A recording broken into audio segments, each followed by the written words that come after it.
বেসরকারি লোন সংস্থার দাদাগিরি বাড়িতে এসে হুমকি, অবশেষে বিষকে আত্মহত্যা করলেন এক গৃহবধূ। ঘটনা মুর্শিদাবাদ জেলার সালার থানার অন্তর্গত পূর্ব শেখপাড়া।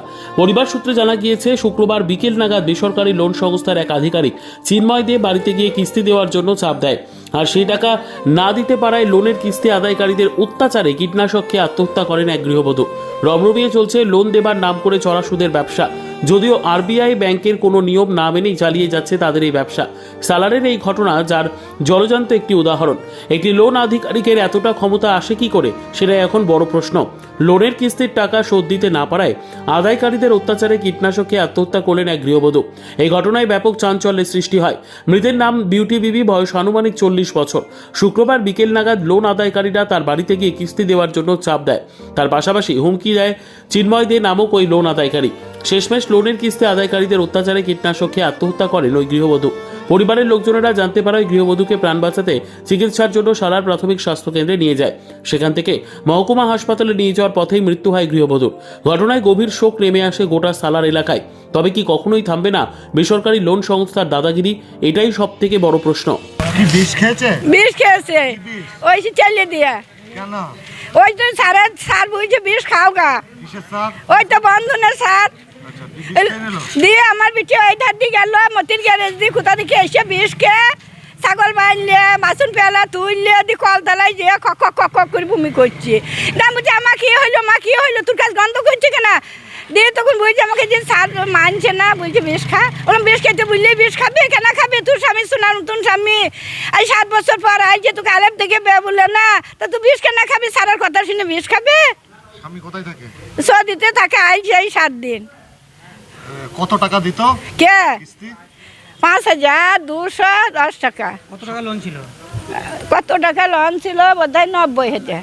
মোট? হ্যাঁ এটা সপ্তাহে 5,000 দিতে হয়? হ্যাঁ, 5,210 টাকা। সপ্তাহে না মাসে? সপ্তাহে না, মেসেই। আচ্ছা, মাসে দিতে হয়। হ্যাঁ, সেটা দিতে পারেনি বলে বলেছে বিষ খেতে। বিষ খাগা সেই সকাল থেকে মাথা খেয়ে নিলে টাকা দাও টাকা দাও টাকা দাও টাকা দাও করি বাপ। ওরা বলেছে কি বিষ খেলে তাহলে মাফ হয়ে যাবে, টাকা লাগবে। হ্যাঁ, বিষ খেলে মাফ হয়ে যাবে।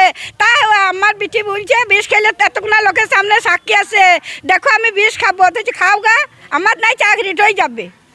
জানো বাপ এমনি করে বললে। তা ছেলেটির নাম জানেন? কা? ওই যে ছেলেটি এসে সারটা যেটা বলে, আমি ওই এক্ষুনি বললো গলায় গামছা দিলে আসবো। চেনেন? হ্যাঁ, বাড়ি কোথায়? ওই তো আমাদের ওই কি বুড়ো মেয়ের বাড়িতে ভাড়া থাকে 12,000-এর বাড়িতে। ভাড়া থাকে? হ্যাঁ, বন্ধন ব্যাংক। আচ্ছা, বলুন তো। বলছি আমরা কিস্তি নিয়েছি, আমরা আস্তে আস্তে শোধ করি, যাই তাই করে আমরা শোধ করি। হয়তো 1 সপ্তাহ দিতে দেরি হয়, ফ্রি সপ্তাহে ডবল দিয়ে দিই। হয়তো 1 মাসে দিতে না পারলে ফ্রি মাসে 2 মাসে দিয়ে দিই। স্যার কেন বলবে যে তুমি বিষ খাও, টেনে জানতো আমি দেখবো তবে আমি যাবো? ওই স্যারকে আমরা চাই, ওই স্যারকে চাই আমরা, ওই স্যারকে আমাদের বিচার, ওই স্যারকে আমরা চাই। ওর এখন কি হবে? 2টো বাচ্চা, 2টো বউ, স্বামী এখন কি করবে তাই বলে? মরতে বলি ঋণটা কি শোধ হয়ে গেল? শোধ হয়ে গেল না।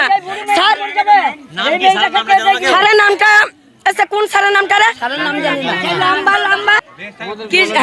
আমরা বিচার চাই আর প্রতিবাদ চাই, নালে তো সরকার আমরা করে খেতে দেয় না, বাল বাচ্চা আমাদেরকে চলে খেতে দেয় না, আমাদেরকে সময় মিলে টাকা দিতে, আমরা যেমন সরকার জুলুম করে আমাদের সাথে কেন যে আমরা আমাদের আর জনন সহ্য হচ্ছে না, সে সরকার চাই।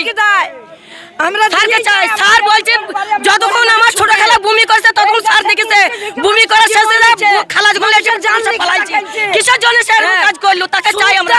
চাই চাই ডাবল দাও, সুদের গরিব মানুষ আমরা সুদের থেকে ডাবল দিই, টাকা থেকে ডাবল টাকা দিই, আমাদেরকে শান্তিতে খেতে দিচ্ছে। আমরা চাই ওর বিচার চাই, বিচার চাই আমরা, ইয়ার প্রতিবাদ চাই আমরা। ওর নামটা জানি না, আমার নামটা নয় বিবি। হ্যাঁ, আমার